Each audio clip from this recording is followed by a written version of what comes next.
40 ოქტომბერს მცხეთაში ლელიანი იხსნება. ეს იქნება ოჯახური ტიპის სამედიცინო სოციალური ზრუნვის 24 საათიანი დაწესებულება 50 ბენეფიციარზე გათვლილი, სადაც იქნება შერეული, რეზიდენციული, ხანგრძლივი მოვლის, ასევე საექნო და პალიატიური მომსახურება 60 წელს ზევით პირებისთვის. რა აქტივობებს შესთავაზებს ლელიანი მის მაცხოვრებლებს? ამაზე სამედიცინო სოციალური ზრუნვის დაწესებულების დამფუძნებლები ისაუბრებენ ჩვენს ეთერში. ნიკოლოზ გამყრელიძე და ნინო კიკნაძე შემოვერთდნენ საქმიანი დილა სტუდიას. მივესალმებით ჩემს სტუმრებს, პირველ რიგში უღმესი მადლობა, რომ გსტუმრობთ გადაცემაში. მოგესალმებით. ნიკოლოზ, მინდა რომ თქვენი დავიწყოთ, იმიტომ რომ ჩვენი საქმიანი მაყურებელი თქვენ ძალიან კარგად გიცნობთ, მას შემდეგ რაც თქვენ საქართველოს ჯანდაცვის ჯგუფის გენერალური დირექტორის პოსტი დატოვეთ, ამიტომ დარწმუნებული ვარ საზოგადოებას აინტერესებს რა არის ის სფერო, სად არის ნიკოლოზ გამყრელიძე დღეს და არის თუ არა ეს პროექტი ერთადერთი თქვენს საქმიანობაში. მოგესალმებით, მივესალმებით თქვენ მაყურებელს. დიდი ხანია მქონია შესაძლებლობა საუბრის, ამიტომ მადლობა მოწვევისთვის. კი, 2 წელია უკვე რაც ასე ვთქვათ, აქტიურ კორპორატიულ სამსახურს ჩამოვცილდი, მეტი თავისუფლება მაქვს და შესაბამისად ვაკეთებ ინვესტიციებს ისეთ სფეროებში, რომლებიც ვფიქრობ, რომ ერთი რო მასშტაბირებადია, მეორე რო საჭიროა ქვეყნისთვის, გრძელვადიან ვადაში. ერთ-ერთი არის ლელიანი, რომელზეც ბევრი მქონდა ადრეც ნაფიქრი, სხვა შორის ჩემო ოჯახის წევრმა ბებია მომცა ინსპირაცია, ასე ვთქვათ ამაზე და ამიტომ ვფიქრობდი, რომ ეგეთი დაწესებულება საჭირო იყო ქვეყანაში და მე ნინომ და კიდევ ერთმა ჩვენმა პარტნიორმა დათო კილაძემ გადავწყვიტეთ, რომ ასე ვთქვათ შეგვეერთებინა ძალები და გაგვეკეთებინა. კიდევ ვარ თანადამფუძნებელი ერთ-ერთი უნივერსიტეტის, ერთ-ერთი კერძო უნივერსიტეტის საქართველოში, ალტესი და კიდევ ერთ ძალიან საინტერესო პროექტს ვაკეთებთ, რომელზეც ძალიან მალე შეგატყობინებთ. ეს არის სკოლამდელ აღზრდას ეხება, იქაც ძალიან დიდი, ასე ვთქვათ, დეფიციტია ქვეყანაში, სწორი სკოლამდელი აღზრდის და სწორედ ამის, ასე ვთქვათ, გასწორებას ვფიქრობ და გეგმავთ ისევ და ისევ საკმაოდ მსხვილ მასშტაბზე და ამაზე ცოტა ხანში ალბათ უკვე ოფიციალურად გამოვაცხადებთ. მე წარმატებებს გისურვებთ თქვენ საქმიანობაში. ლელიას რაც შეეხება, მინდა რომ ამ პროექტზე გკითხოთ, ინსპირაცია თქვით თქვენი ბებიეიდან მოდის, თუმცა პროექტის შესახებ რომ გაცილებით მეტი მოვუყვათ ჩვენს მაყურებელს, საიდან გაგიჩნდათ ეს იდეა და ზოგადად ხანდაზმულთა სახლის იდეა როგორ გაჩნდა და ზოგადად ეს სერვისები, რასაც რეალურად ამ ტიპის სახლების თავაზობენ ბენეფიციარებს, რამდენად მოთხოვნადია, ასე ვთქვათ, ჩვენს ქვეყანაში. ჩვენ ხო ახალ ველოსიპედს არ ვიგონებთ აქვს, ასე ვთქვათ, ხანში შესულთა და მოხუცდა მოვლა არის ყველა განვითარებული ქვეყნის, ასე ვთქვათ, აჯენდაში, ასე ვთქვათ, ზის ძირითადად სახელმწიფო ამ სერვისების ხარდაჭერი არსებობს, ასე ვთქვათ, ლუქს სერვისები, რომელსაც კერძო სექტორი აწვდის და ეს არის, ასე ვთქვათ, უკვე განვითარებული, ძალიან მიღებული პრაქტიკა.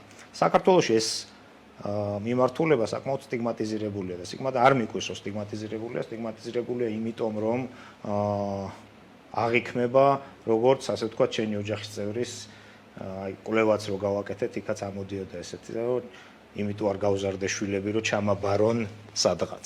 აღიქმება ჩაბარებად და ეს არ არის გასაკვირი, იმიტომ რომ მიწოდება სერვისის დღეს არ არსებობს იმ ხარისხის, რომ ეს არ აღიქმებოდეს ესე.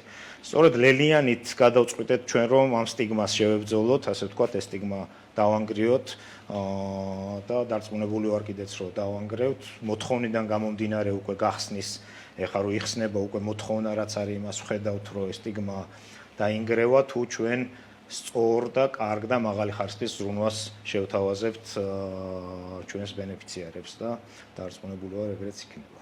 კი ბატონო, ნინო, თქვენთან მინდა გადმოვიდეთ, რა სერვისების მიღება შეიძლება ამ ტიპის ხანდაზმულთა სახლში ბენეფიციარებს, ვიზზეა რეალურად ეს სერვისები გათვლილი და რა არის იმ სერვისების ჩამონათვალი რეალურად, რომელსაც მიიღებს იქ მოსული ბენეფიციარი? კი ბატონო, პირველ რიგში გეტყვით, რომ ეს ჩვენი ლელიანი ხანდაზმულთა სახლი განსხვავებული იქნება სხვა სახლებისგან, რომელიც ამჟამად საქართველოში ფუნქციონირებს, იმიტომ რომ არის ბევრად მაღალი სტანდარტის, როგორც ინფრასტრუქტურულად, ასევე ვთქვათ, შიდა კადრების გადამზადების კუთხით და სამი ძირითადი მომსახურება იქნება. ერთი არის ხანგრძლივი, ეგრეთ წოდებული საექცნო მოვლა და პალიატიური მზრუნველობა, მეორე არის ამოსუნ თქვის სერვისი, ანუ respite care, რომ ნებისმიერ წამშელმა მშობელს არაფერი არ სჭირდეს, ანუ ოჯახის წევრს უბრალოდ ხანდაზმული იყოს და გინდა დატოვება ერთი კვირით, 3 დღით ან ასე შემდეგ, შეგიძლია მოიყვანო და ასევე ალცჰეიმერი და დემენცია და სხვადასხვა ნევროლოგიური დაავადებები, რომელიც ზრუნვას საჭიროებენ. ეს არ არის სამედიცინო მომსახურება, ამას მინდა რომ ხაზი გაუსვა, ეს არის ზრუნვა ადამიანებზე იმისთვის, რომ ვთქვათ, ღირსეულად გაატარონ თავისი შუახნის და ხანდაზმული ასაკი. კი ბატონო, ზოგადად ეს მიმართულება როგორ ვითარდება ჩვენს ქვეყანაში? აი წინა სიტყვებაშიც აღნიშნე, რომ სხვა განვითარებული ქვეყნებისგან განსხვავებით ჩვენ უფრო აი სხვა დონეზე ვართ, მოდი ესე ვთქვათ. სახელმწიფო პროგრამებიც არსებობს, სახელმწიფოც აფინანსებს ამ ტიპის სერვისების დიახ, ვაუჩერული სისტემა არსებობს ამ მხრივ, ანუ თქვენ იქნებით თუ არა მონაწილე ერთ-ერთი აი ამ პროგრამის ჯერ ამ ეტაპზე არ ვიცით ვაუჩერული მიმართულების მონაწილე იქნებით თუ არა და როგორ ვითარდება ვთქვათ ხანდაზმულებზე ზრუნვა, ალბათ ეს ყოველდღიურ ცხოვრებაშიც ნათელია, იგივე რა ვიცი შეხვალ კაფეში თუ რესტორანში და განსხვავებით განვითარებული ქვეყნებისგან აქ ხანდაზმულები ესე თვალში არ მოგხვდება სხვადასხვა რა ვიცი კულტურულ აქტივობებზე დასწრებით თუ არ ვიცი გასართობ ღონისძიებებზე, იმიტომ რომ ისინი ძირითადად არიან სახლში დასაქმების კუთხითაც იცით რომ ასაკი მნიშვნელოვან პრობლემას წარმოადგენს საქართველოში და ამას არაერთი კვლევა ცხადყოფს და რა ვიცი ვფიქრობთ რომ ჩვენთვის მთავარია რომ იყოს მოვლის მაღალი ხარისხი, რომ ადამიანმა თავი იგრძნოს არა ვთქვათ რაღაც დაბალი კლასის დაწესებულებაში, არამედ თავი იგრძნოს სრულფასოვნად და იგრძნოს ისე როგორც სახლში. კი ბატონო, ნიკა, რა რეგულაციური ჩარჩო არსებობს ამ მხრივ, იმიტომ რომ ვიცით რომ სახელმწიფოს გარკვეული სტანდარტი აქვს ასევე, ერთია როგორ სრულდება ეს სტანდარტები უკვე არსებულ სახლებში, თუმცა აი რეგულაციური ჩარჩო რა გვაქვს ამ მიმართულებით და იმ სტანდარტზე მინდა მესაუბროთ, რომელსაც რეალურად თქვენ შესთავაზებთ ბაზარს. ამ წუთში რეგულაციური ჩარჩო საკმაოდ მწირი არის და საკმაოდ თავისუფალი არის ამ მხრივ, იმიტომ კიდევ ერთხელ მიწოდება საკმაოდ ასე ვთქვათ სუსტია ბაზარზე და ამიტომაც რეგულაციებიც მაინც და მაინც არ არის, თუმცა რაღაც რეგულაციები არსებობს, რა თქმა უნდა, რასაც ჩვენ დაწესებულება სულად დააკმაყოფილებს. ჩვენ გეგმაში გვაქვს, რომ ამ დაწესებულებას ავიღოთ საერთაშორისო აკრედიტაცია, რომ ეს იყოს საერთაშორისო აკრედიტირებული, ასე ვთქვათ, რეზიდენციული სახლი, რომელსაც ძალიან მალე გავაკეთებთ, რაც იმის მანიშნებელი იქნება, რომ აქ ზრუნვა მიდის იმ სტანდარტით, როგორც საჭირო არის. კი ბატონო, ნინო, ერთია ის სერვისები, რასაც რეალურად ეს რეზიდენციული სახლი შესთავაზებს, თუმცა დარწმუნებული აი ნიკამ სტიგმატიზაციაც ახსენა და ძალიან ბევრი ალბათ შვილი ალბათ გვიყურებს უფრო, რომელიც სამომავლოდ შეიძლება გადაწყვიტოს, ხო, თქვენთან თანამშრომლობა მოიყვანოს მისი მშობელი და ასე შემდეგ. აი რა აქტივობები გაქვთ, ასე ვთქვათ, ამ ადამიანებისთვის, რომ მათ ძალიან კარგად იგრძნონ თავი, მოკლედ ამ დაწესებულებაში, ვიდრე თუნდაც ბინაზე. კი ბატონო, პირველ რიგში სტიგმა არის ის, რომ ადამიანებს გქონიათ, რომ ეს არის მისი ოჯახის წევრის ან ახლობლის სადღაც ჩაბარება. რა თქმა უნდა, ეს ასე არ არის, ეს არის დახმარება იმისთვის, რომ შენმა ახლობელმა ადამიანმა თავი იგრძნოს სოციალიზირებულად და არა ეულად სახლში, რაც არ უნდა კარგად უვლიდე მას. იმიტომ რომ შეიძლება ყავდეს ბევრი მომვლელი, თუმცა მთელი დღის მანძილზე მას შეზღუდული ქონდეს კომუნიკაცია და ასეთ სახლში აუცილებლად ექნება საშუალება, რომ ჩაერთოს კითხვის კლასებში, ჩაერთოს მუსიკის კლასში, ვთქვათ, არტ თერაპიის, კონდეს, რა ვიცი, თუ ამის ფიზიკური შესაძლებლობა აძლევს საშუალებას ცეკვის კლასში და, რა ვიცი, მიიღოს მონაწილეობა გარე აქტივობებში, ეზოში, როგორც არის დარგვა თუ ეზოს მოვლა და ასე შემდეგ. კი ბატონო, დღეს თუ შეგვიძლია საუბარი აი ამ სახლში ცხოვრების ღირებულებაზე, ალბათ ეს განსხვავებული იქნება იმ საჭიროებებიდან გამომდინარე, რომელსაც შეიძლება მოითხოვდეს, ხო, ბენეფიციარი.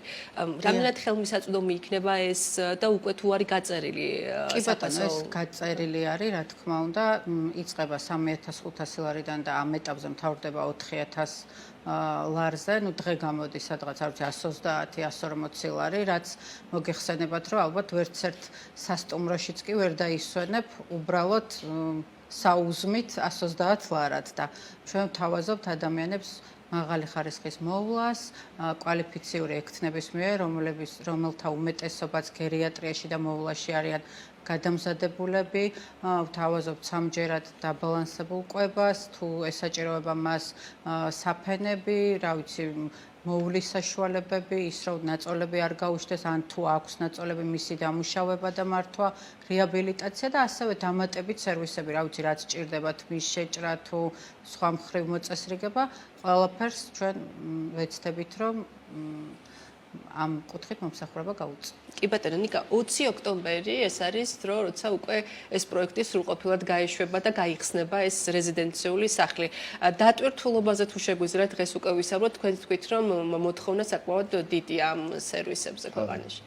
პირველ რიგში მინდა ვთქვა, რომ ოდნავ დაგვიგვიანდა გახსნა, ასე ვთქვათ, სექტემბრიდან გეგმავდით და როგორც ხდება ხოლმე, გადაგვედოს ამ შემდგომ სამუშაოები და ეხლა უკვე ბოლოში ვართ, კი 20 ოქტომბერი, ასე ვთქვათ, ლელიანი უკვე ფუნქციონირებას დაიწყებს.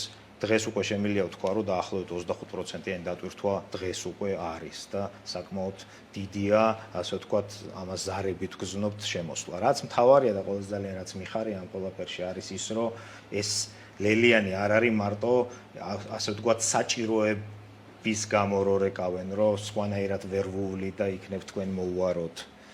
არის ზარები შემოდის, როდესაც არაფერი არ ჭირს, ადამიანი არის ხანში შესული და უბრალოდ ჭირდება სოციალიზაცია. განვითარებულ ქვეყნებში, იმ ქვეყნებში, საიდანაც ჩვენი ქვეყანა მიისწრაფის, ხო, რეზიდენციული სახლების ერთ-ერთი დანიშნულებაც არის სწორედ სოციალიზაცია, სადაც ადამიანს შეიძლება იყოს ხანდაზმული ასაკის 80+ და არანაირი ჯანმრთელობის პრობლემა არ ქონდეს ისეთი ბაზისური, რომ უშლიდეს კოგნიტური პრობლემა და უბრალოდ უნდოდეს თავისი ასაკის ხალხთან ერთად სოციალიზაცია, მასთან ერთად წიგნის წაკითხვა, აზრების გაცვლა, მსჯელობა, ტელევიზორის ყურება, არ ვიცი, სამაგიდო თამაშების გაკეთება, ამ ყველაფერს ჩვენ ვთავაზობთ და ძალიან მიხარია, რომ ესეთი კონტინგენტიც რეკავს და ლელიანში გამოჩნდება და სწორედ ამით ხვდებით, რომ დღეს ბაზარზე ეს სტიგმატიზირებული სწორედ იყო, იმიტომ რომ სერვისი არ არსებობდა და როგორც კი სერვისი გაჩნდება, ჩვენი ქვეყანა საკმაოდ გავითარებულია იმისთვის, რომ ასე ვთქვათ, მიწოდებაც დახვდეს. კი ბატონო, ნიკა, ამ პროექტის განვითარებაზეც მინდა გკითხოთ, ვიცით, რომ აქ გაჩერებას არ აპირებთ და უფრო გაფართოების და განვითარების სხვა გეგმებიც არსებობს. აი, რა კონკრეტული მიმართულებით აპირებთ წახვიდეთ? ხო, ნუ სტრატეგიულად ეს პროექტი დღეს არის დაახლოებით 80,000 ადამიანი საქართველოში, ხანში შესული ადამიანი, ვისაც საჭიროება აქვს მუდმივი მოვლის.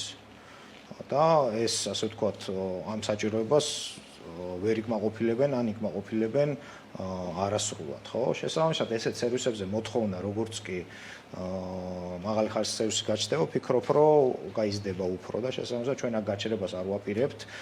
ჩვენი ამბიცია და სტრატეგია არის, რომ ვიყოთ ყველაზე კარგი ოპერატორები ქვეყანაში რეზიდენციულ მოვლაში და შესაბამისად ლელიანი არ იქნება ერთი, ლელიანი როდესაც გაივსება და ვფიქრობ, რომ მალე შეივსება, აუცილებლად გაფართოვდება ადგილზეც და სხვა ლოკაციებზეც. ნიკა, ინვესტიციაზე თუ შეგვიძლია საუბარი, ჩვენი პროფილიდან გამომდინარე, აუცილებლად უნდა გკითხოთ. რა მოცულობის ინვესტიცია ჩაიდო ამ პროექტში? ეს არის 6,5 მილიონი ლარი სრული ინვესტიცია ამ პროექტის.